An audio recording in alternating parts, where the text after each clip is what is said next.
TVT au cœur de l'information.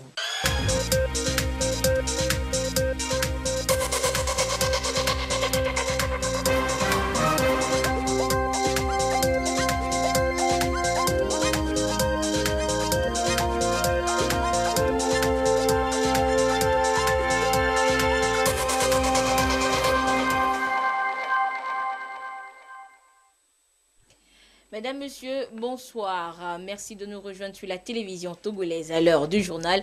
Donc voici les titres. La 10e réunion du groupe focal Afrique de l'Ouest de l'Association des fonds routiers africains s'est ouverte ce matin à Lomé. Les participants ont 3 jours pour tabler sur la problématique du financement de l'entretien routier et sur la durabilité de la route par un entretien régulier et de qualité. Plus de détails dans cette édition.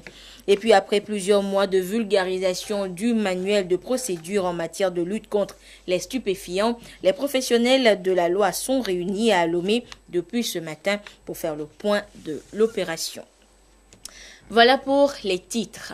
Le débat annuel de l'Assemblée générale des Nations unies est officiellement lancé ce mardi au siège de l'organisation à New York, aux États-Unis. Cette 73e session, marquée par des réunions de haut niveau, aura pour thème « Faire de l'ONU une organisation pour tous, une force mondiale fondée sur des responsabilités partagées au service de sociétés pacifiques équitable et durable. » Un thème révélateur de la volonté des leaders des pays membres de donner de nouvelles ambitions beaucoup plus inclusives à l'organisation mondiale.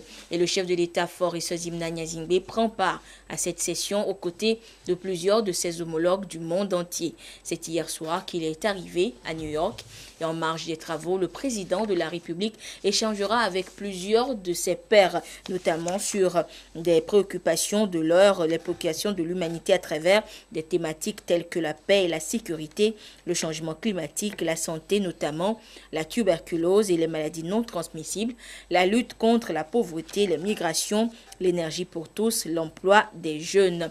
Et il sera également question de faire le point de la mise en œuvre des objectifs de développement durable ODD dans notre pays. Le Togo est l'un des pays pilotes désignés par les Nations Unies. Et nous reviendrons en détail donc sur les échos du lancement du début du débat annuel de l'Assemblée générale des Nations Unies dans nos prochaines éditions.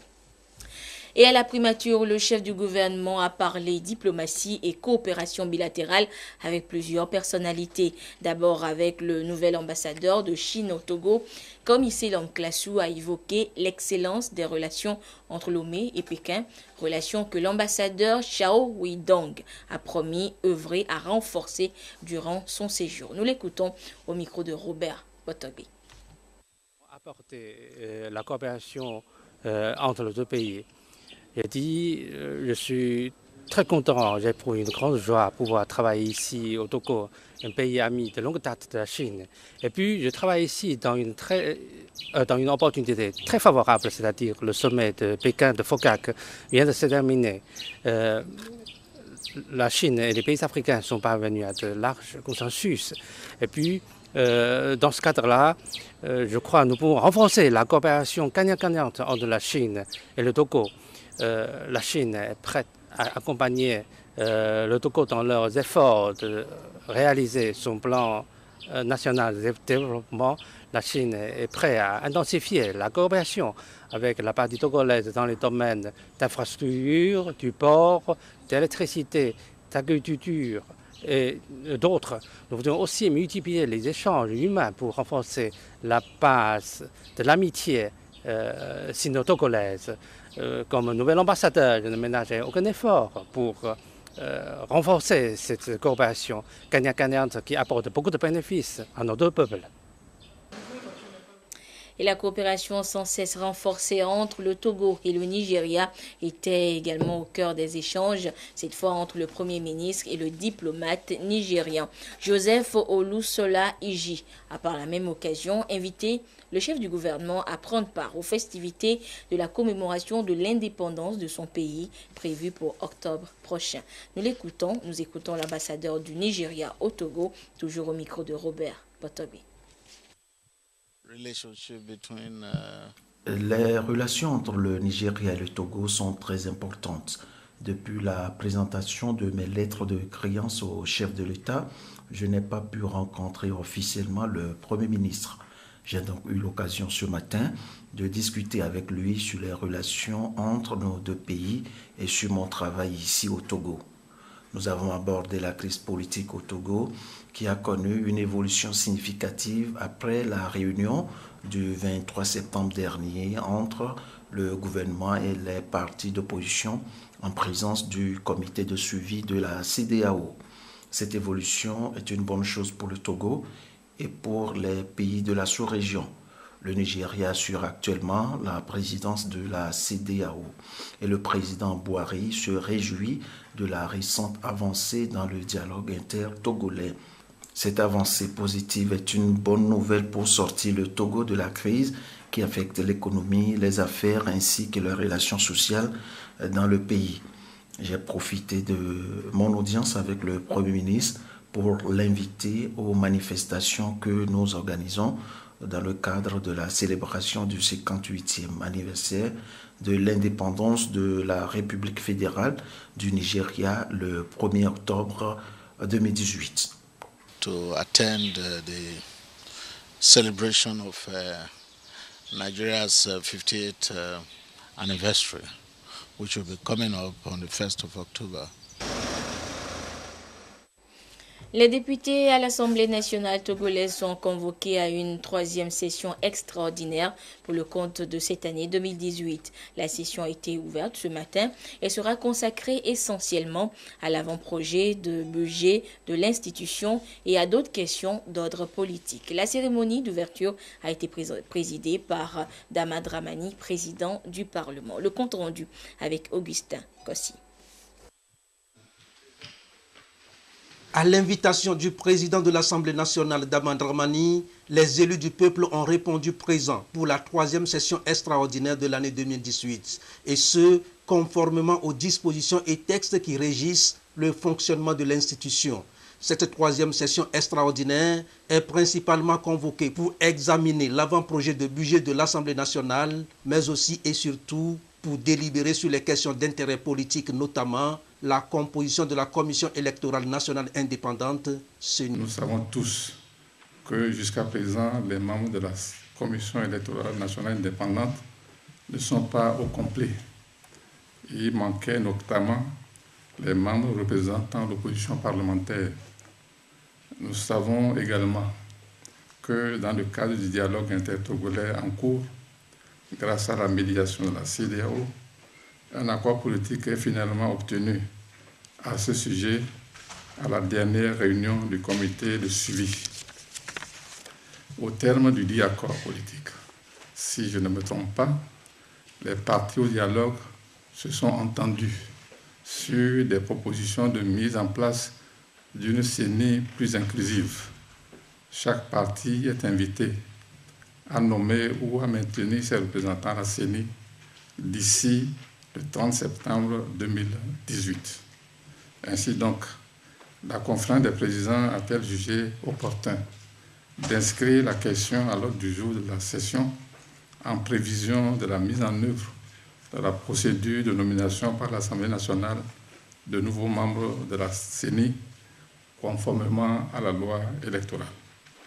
Nous devons nous rendre disponibles pour jouer sereinement notre partition dans ce processus très important pour la poursuite du processus électoral.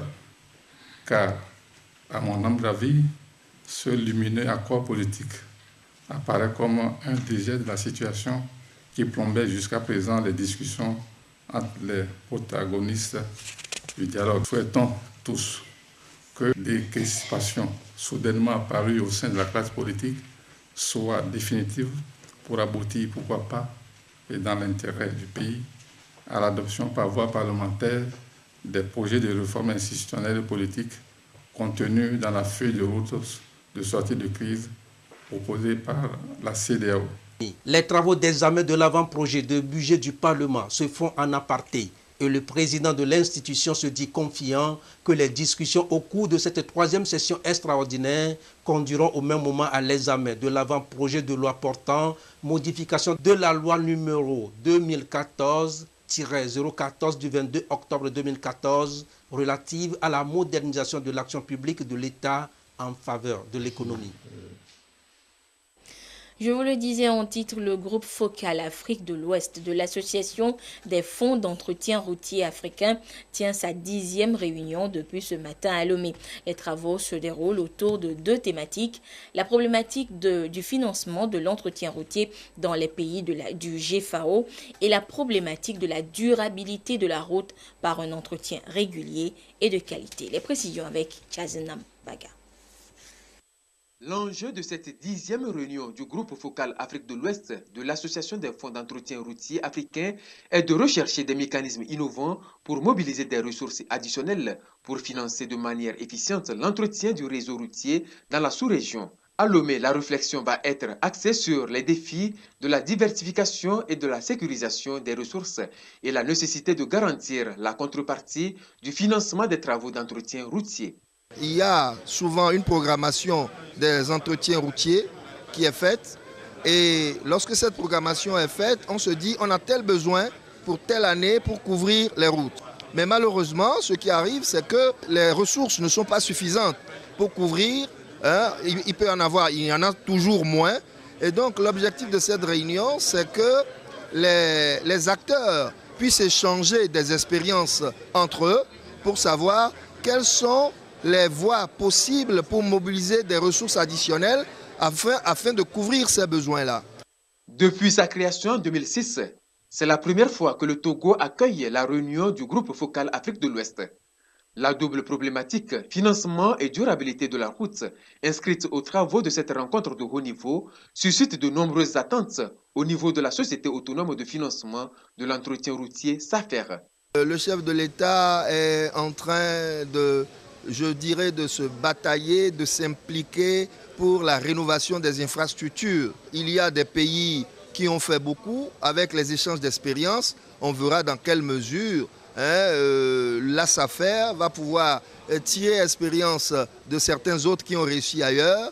L'autre sujet phare de cette 10e réunion est la modernisation du groupe focal Afrique de l'Ouest, avec à la clé la mise en place d'un secrétariat permanent basé à Abidjan en Côte d'Ivoire.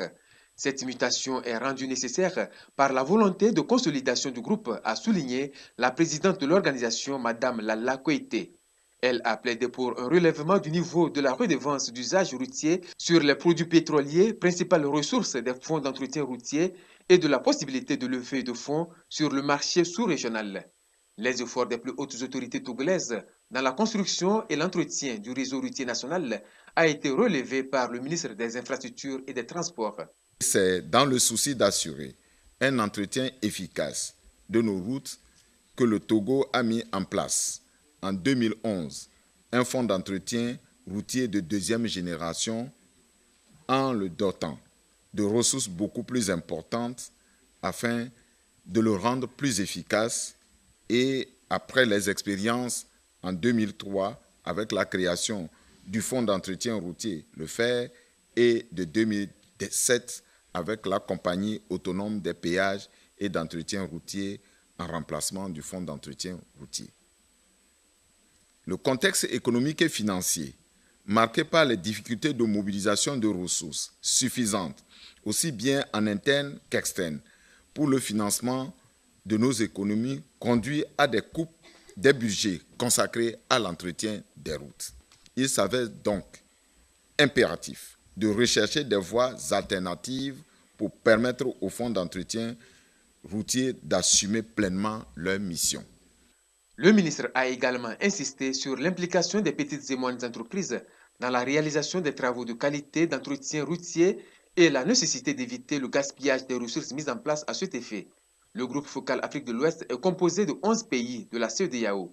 Avec les groupes focaux de l'Afrique centrale, de l'Est et australe, ils forment l'Association des fonds d'entretien routier africains qui regroupe 34 pays membres.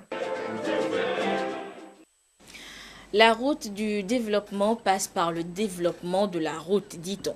Et pour que les infrastructures routières puissent être profitables, il faut les entretenir. Les entretenir, mais dans les délais requis.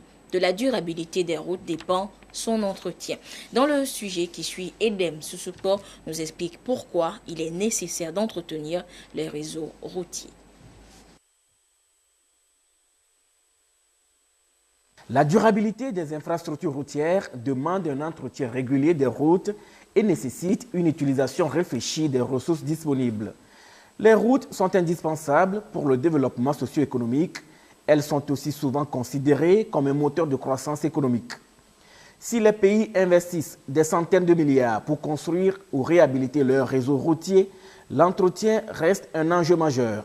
Quand on construit une route, on se bat pour qu'elle soit bien construite et ensuite l'entretien prend le relais. Si ça ne se fait pas, au moment, on perd la route, on perd des sous, on perd le temps. Donc c'est pourquoi il faut mettre en place, il faut renforcer les fonds d'entretien routier. C'est important. L'entretien des routes, ça se fait selon l'état de la route.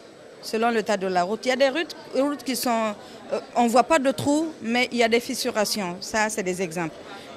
L'eau s'infiltre par ces fissurations, ça atteint les couches en profondeur de la route et finalement c'est des arrachements, c'est des trous que vous voyez, des nids de poules qui sont traités, mais avant là on peut traiter ces fissurations là que nous on appelle l'étanchéité. Et ensuite quand c'est des trous déjà, c'est des nids de poules qui sont traités et quand ça dépasse ça, des fois ça arrive à la réhabilitation même de la route, sinon la reconstruction de la route. Les routes procurent les liens entre les centres de production et les marchés pour les secteurs économiques comme l'agriculture, les mines, le tourisme et l'industrie. C'est dire son importance dans le développement d'un pays. Sans un entretien adéquat et opportun, les routes se détériorent et augmentent le nombre d'accidents. Il y a beaucoup de facteurs qui rentrent à la dégradation d'une route. C'est les surcharges, c'est les mauvais comportements. Des fois, on voit des transporteurs qui se stationnent dans la chaussée, qui montent leur crique, qui laissent des traces dans la chaussée et l'eau s'infiltre par là, c'est ce qui commence à dégrader. Et donc, il y a beaucoup de facteurs. Il y a le vieillissement de la route même. Quand on construit une route de 5 ans, c'est une route de 5 ans. Une route de 10 ans, depuis la structure, on sait qu'à partir de tel moment, on doit commencer à prêter attention à telle route parce que son âge ou sa durée de vie prend fin tel moment ou tel moment. Donc tout ça, c'est connu par des techniciens et il faut surtout faire l'entretien à temps. Il s'oppose généralement à la problématique du financement. Pour l'année 2019, par exemple, le Togo a besoin de 32 milliards de francs CFA pour permettre à la SAFER de remplir sa mission. Mais seulement 13 milliards de francs CFA sont actuellement disponibles. En l'absence de ressources adéquates, la durée de vie des équipements est très courte. Les pouvoirs publics font fréquemment face aux problèmes de surcharge des camions et à la dégradation de l'asphalte. Et attardons-nous un peu plus sur la problématique de l'entretien routier. Et nous avons sur ce plateau le président du conseil d'administration de la SAFER, M. José Simenou. Monsieur Simenou, bonsoir. Bonsoir, madame. Lomé vient donc d'accueillir cette 10e réunion du groupe focal Afrique de l'Ouest de l'association des fonds d'entretien routier africains. Alors, monsieur Simenou, dites-nous, rappelez-nous encore une fois peut-être l'objectif de la rencontre qui s'est ouverte ce matin. Merci, madame. Je crois que je ne saurais parler d'objectif sans, n'est-ce pas, situer exactement le contexte de cette réunion. Il faut dire que c'est le groupe focal de l'Afrique de l'Ouest qui se réunit et qui a sa 10e réunion, mais on ne saurait parler de groupe focal de l'Afrique de l'Ouest sans parler de l'association du Fonds d'entretien routier africain qu'on appelle AFERA. Parce que AFERA, c'est une entité, un instrument régional qui est né en 2003 pour un partage d'expérience, et AFERA regroupe 34 pays. Alors, pour une question d'efficacité, on a les membres de AFERA se sont regroupés en 4 zones, à savoir la zone de l'Afrique de l'Ouest, la zone focale, qui est dirigée ici aujourd'hui par le Mali. Il y a la zone de l'Afrique du centre, qui est dirigée par le Centrafrique, qui est chef de file. Il y a la zone de l'Afrique de l'Ouest, de l'Est d'abord, par le Burundi, et puis il y a la zone de l'Afrique australe, qui est dirigée par Madagascar. Donc, c'est pour une raison d'efficacité que les groupes se sont constitués en groupe focal. Et donc, aujourd'hui, nous avons le plaisir et le privilège de faire une réunion, de tenir une réunion qui concerne le groupe focal de l'Afrique de l'Ouest. Alors, 10e réunion, certes, il faut s'en honorer, puisque le Togo abrite cette réunion depuis que la SAFER existe. Donc, c'est la première fois que sous l'étiquette de la SAFER, une telle réunion d'une importance se tient à Lomé. Alors, quels sont les objectifs? Les objectifs, en fait, on peut les regrouper en 2 grands ensembles, même s'il y en a plusieurs. Le premier objectif est un objectif qui est lié directement, si vous voulez, à l'activité de route, si on peut parler ainsi. Alors, premier objectif, c'est qu'il faudrait que, parce que le thème central, c'est la problématique du financement de la route. Alors, le premier point, c'est comment faire pour mobiliser les ressources suffisantes et pérennes pour pouvoir faire face aux besoins réels d'entretien. Alors, de financement des routes. Alors, si vous voulez, c'est très simple. Vous savez, généralement, lorsque on veut entretenir les routes, lorsqu'on veut passer à l'entretien, il y a ce qu'on appelle une étude préalable qui est faite par la direction des travaux publics, qui essaye d'identifier en fait les endroits qui sont susceptibles d'être entretenus. Alors, il se fait que, et très souvent d'ailleurs, ce n'est pas seulement le cas du Togo, lorsque les besoins réels sont là, ces besoins sont tellement énormes que les ressources qui sont mobilisées pour faire face à ces besoins sont insuffisantes. Et tout à l'heure, le commentateur disait que il y avait un besoin d'une 30aine de milliards et que, en fait, le Togo n'avait pour prochainement qu'à mobiliser 13 milliards. Je crois que 13 milliards, il exagère un peu. C'est un peu plus quand même. Il y a une 20aine de milliards, mais il faut bien chercher les 13 autres ailleurs. Voilà, les ressources Donc, nécessaires. c'est pour ça que, malheureusement, les priorités étant ce qu'elles sont, on est obligé de faire les choses et de ne pas pouvoir les faire totalement. Et on est obligé de reporter encore ce qui devrait être fait cette année sur d'autres années. Donc, ce n'est pas facile. Et c'est pour ça que, à cette occasion, à l'occasion de telles réunions, il y a un brainstorming où les gens, les responsables des différents fonds d'entretien routier, essayent de se frotter les méninges, de partager les expériences et de dire comment doit-on faire maintenant pour trouver des ressources additionnelles. Donc, c'est l'intérêt, n'est-ce pas, de cette réunion. Ça, c'est le premier volet. Le deuxième volet, vous savez qu'il ne suffit pas, n'est-ce pas, de faire des routes, encore faut-il pouvoir les entretenir. Voilà. Alors, les entretenir, c'est là tout le problème de la problématique de la durabilité de la route par un contrôle régulier et de qualité. Alors, entretenir les routes, il faut des ressources, bien entendu, on en a parlé tantôt, mais il faut faire un entretien que, j'allais dire, un entretien préventif, plutôt qu'un entretien curatif. C'est ce à quoi faisait allusion tout à l'heure la dame en disant, parce que lorsque vous arrivez à un entretien curatif, vous êtes en train de réhabiliter finalement la route. La route est déjà endommagée. Lorsque vous prenez les dispositions pour faire la prévention, et donc vous savez que ce que vous mettrez ne serait pas aussi important que ça. Donc c'est pour ça que j'en appelle au comportement citoyen. Citoyens du public, des usagers de la route. On a parlé tout à l'heure des surcharges, ça détruit la route. On a parlé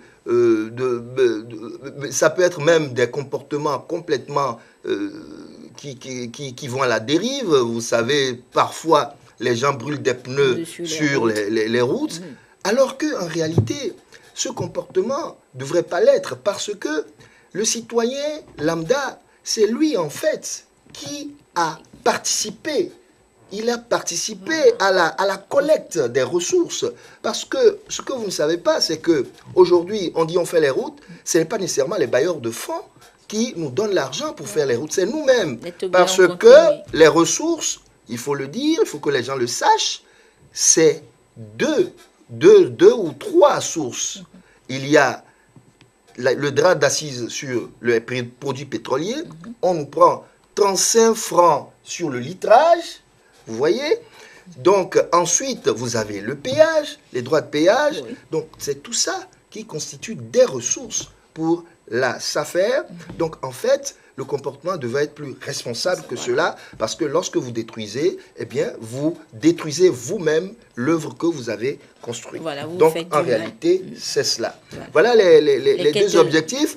Voilà, comme je parlais de deux grands ensembles, le deuxième objectif, qui est en fait un objectif purement administratif et organisationnel, c'est que à cette réunion-là, il y a des décisions qui seront prises, notamment l'adoption de règlements intérieurs de la GFAO. Ensuite, il est question de créer un secrétariat permanent pour la fluidité des informations et pour une bonne gestion de cette association. Ce secrétariat permanent, il y a un cahier de charges qui sera validé, le secrétariat certainement sera à Abidjan. Et puis, il y a la date retenue pour la prochaine réunion du groupe focal, la 11e, ainsi que le thème qui devra y être débattu. D'accord. Alors maintenant, dites-nous, on a compris que c'est le Togo qui accueille cette grande rencontre-là, mais quelles sont les raisons qui ont justifié justement le choix du Togo pour abriter cette rencontre? Et il y a une raison, j'allais dire, d'abord technique.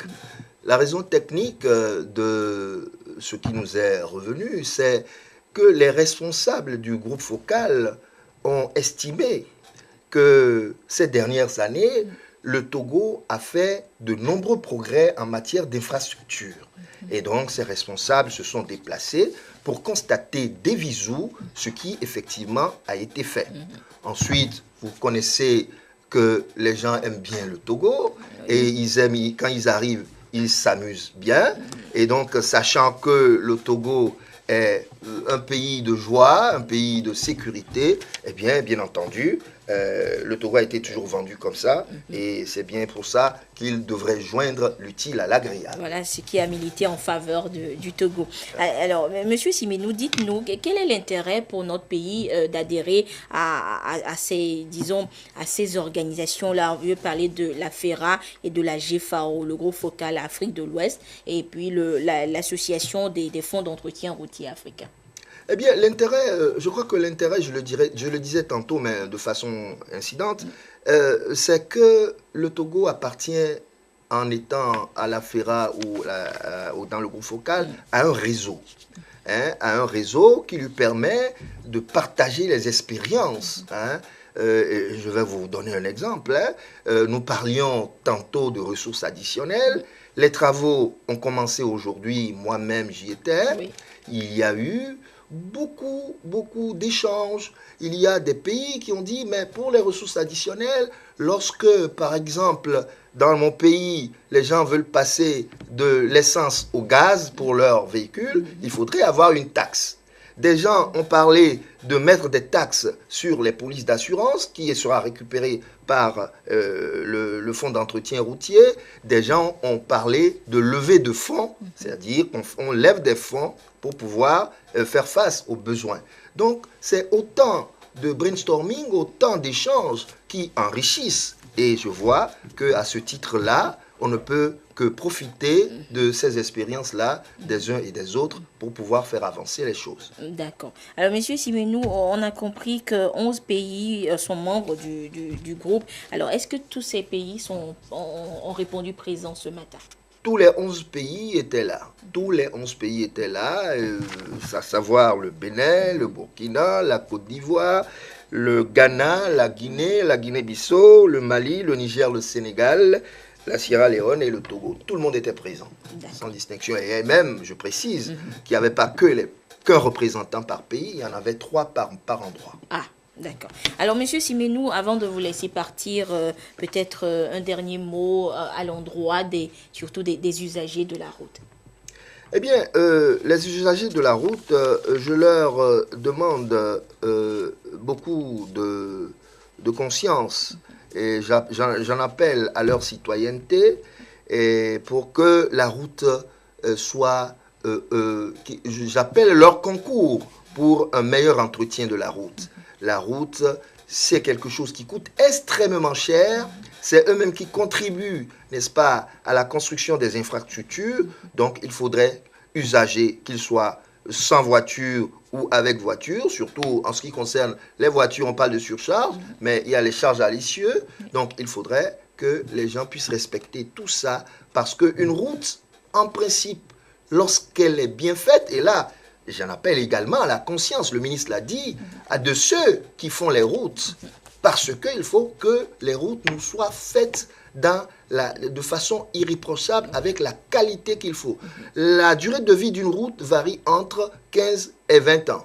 Alors, si après 5 ans ou 3 ans, les routes...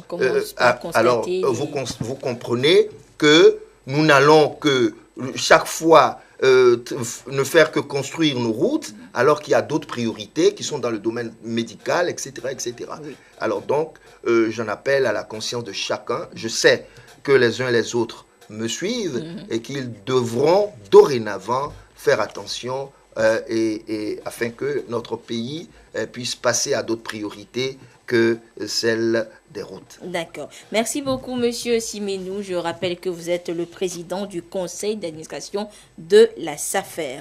La suite de cette édition à présent, la chaîne de diffusion radiophonique de la Voix de l'Amérique va bientôt diffuser ses programmes en ondes FM au Togo.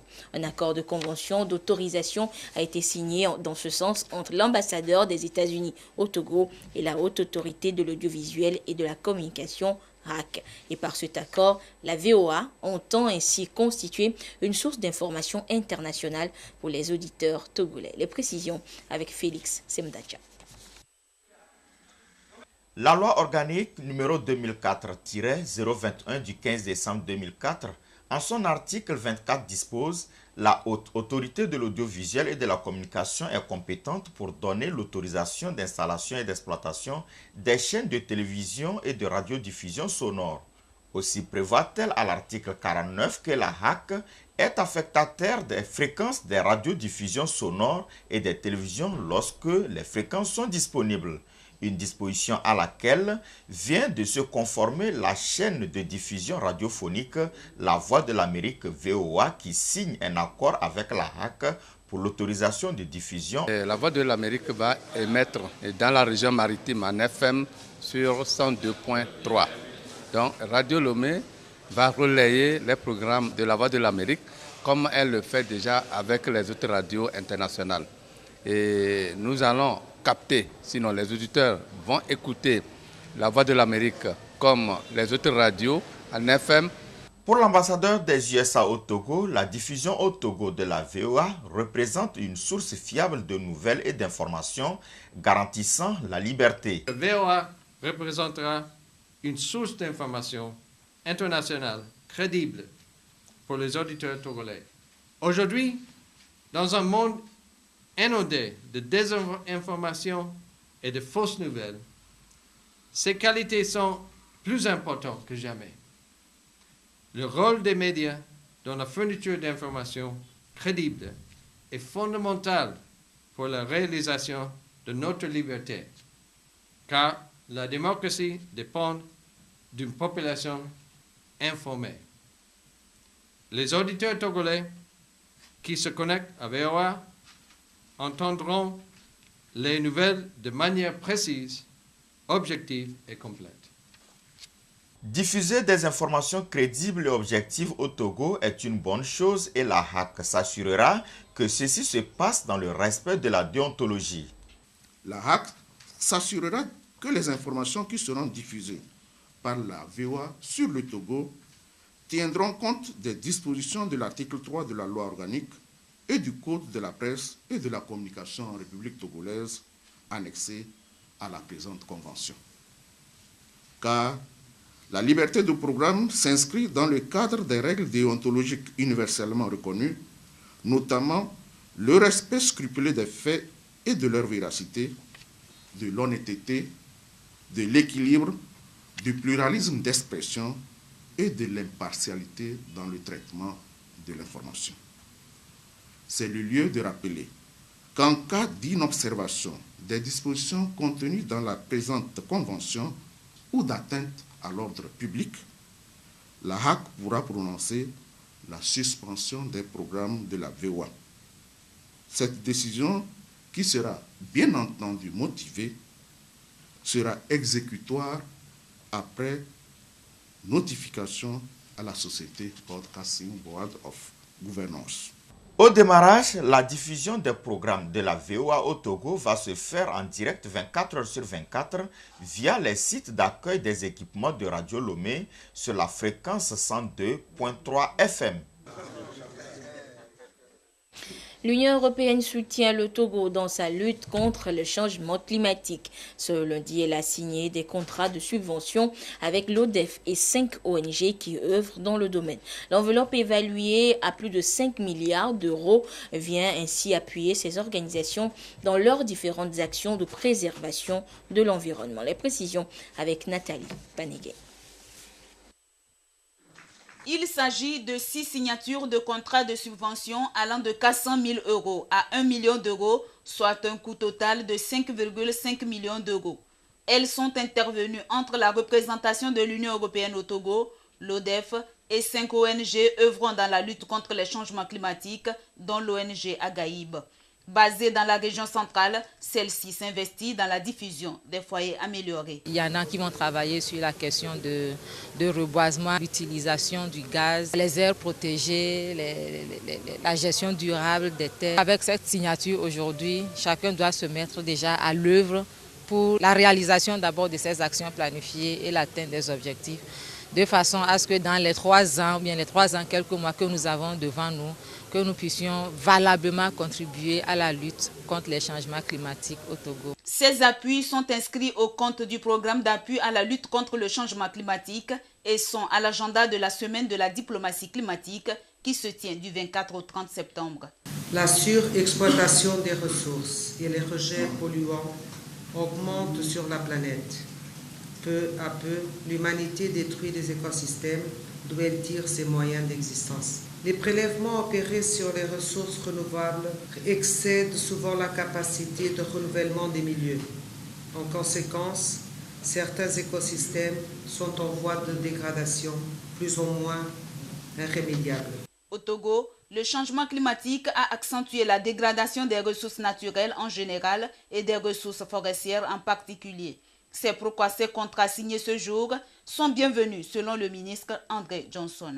Ces différentes actions portées par l'ODF et les ONG permettront aux bénéficiaires de participer activement à la mise en œuvre des activités d'atténuation aux effets du changement climatique, à travers l'appui, accompagnement, la formation et le suivi des activités, à la réhabilitation et préservation de la couverture forestière, afin de soutenir plus durablement la production agricole et de renforcer la résilience des populations au changement climatique. À travers ce programme de l'Union européenne, l'objectif est clair, appuyer le Togo dans l'élaboration d'une réponse nationale aux défis posés par les changements climatiques et contribuer à l'émergence d'une économie résiliente et à faible émission de carbone.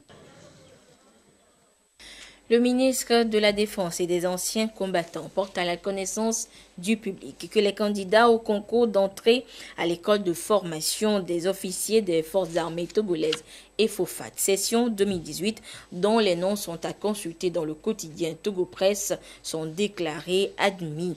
Les intéressés sont priés de se présenter à l'état-major général des forces armées togolaises, 6 à Guanivé, le vendredi 28 septembre 2018 à 7h pour les formalités administratives. Tout candidat qui ne se présentera pas à la date précisée sera considéré comme démissionnaire. Le centre informatique et de calcul de l'université de Lomé est en fête. L'institution célèbre son jubilé de perles 30 ans, avec pour thème l'informatique, la source de nouvelles perspectives de développement africain. Et c'est le ministre en charge de l'enseignement supérieur qui a donné le ton aux festivités. Le compte rendu avec Félix Mdacha. Dans ces locaux, ils apprennent une science, l'informatique.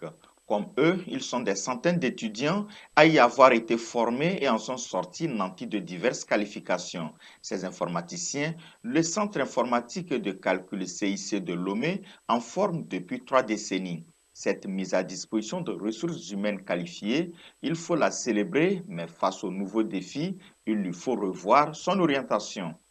Le CIC compte prendre sa place dans les prestations qu'il faut, dans la formation de cadres supérieurs en informatique pour que réellement sur notre territoire togolais, lorsque l'on a besoin de développer des applications dans nos contextes pour répondre à nos problèmes dans les entreprises ou dans nos établissements ou dans l'administration, on ait des compétences localement pour résoudre ces problèmes. Cadre de référence assurant l'enseignement supérieur dans les domaines de l'informatique, le CIC joue sa partition dans la mise en œuvre des projets du gouvernement togolais visant la révolution numérique au Togo.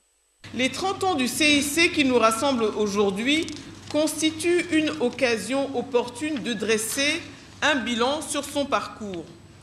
Nous restons persuadés qu'au cours des tables rondes et des ateliers qui vont meubler cet événement, les différents intervenants sauront apporter des contributions pertinentes pour consolider le socle de cette noble institution qui est promise à un bel avenir afin qu'elle poursuive sa mission salvatrice d'appui et de soutien de la communauté scientifique. Réussir demain, c'est anticiper la révolution du CIC, ont martelé les intervenants, raison pour laquelle le ministre de l'Enseignement supérieur et de la Recherche invite le CIC à prendre ses marques dans la lutte contre la fracture numérique. Le projet Galilée initié par notre sous-secteur de l'enseignement supérieur, visant à faciliter pour les étudiants des universités publiques togolaises l'acquisition d'un ordinateur portable et d'une connexion à Internet, ajouté aux différents autres projets numériques sur le campus universitaire du Togo, dont le Wi-Fi Campus, a mis en place des infrastructures du réseau d'éducation et de recherche, TogoRail, dans le cadre du projet WACREN, sont, de ce point de vue, des contributions pertinentes du gouvernement sous l'impulsion du chef de l'État dans le cadre des progrès du numérique dans notre pays. J'invite donc le Centre informatique et de calcul à saisir l'opportunité de ce 30e anniversaire pour jouer pleinement sa partition en réaffirmant son positionnement stratégique comme pôle d'excellence nationale et régionale dans le cadre de cette nouvelle marche qui engage la nation tout entière. Le professeur Léopold Ninevi a été l'un des pionniers dans la création de l'institution dont il fut le premier directeur à sa création en 1988. Tout comme lui, beaucoup d'autres acteurs ont œuvré au rayonnement de cette école. Tout ce monde a été généreusement salué et honoré. La direction générale de la compagnie énergie électrique du Togo CET rappelle à son aimable clientèle des localités de Tchévié, Tablibo, à Menra, à Fagna, à Épé et leurs environs qu'en raison des travaux sur les ouvrages électriques de la CEB du 24 au 27 septembre 2018 de 9h à 16h, la fourniture de l'énergie électrique est susceptible de connaître des perturbations. La fourniture du courant électrique reprendra normalement dès la fin des travaux. travaux. La direction générale présente ses excuses à la clientèle et la remercie pour sa bonne compréhension. Et c'est sur ce communiqué que se referme cette édition. Merci de votre fidélité à la télévision togolaise. Merci à tous ceux qui nous ont suivis du côté de Pagoda. Bonsoir.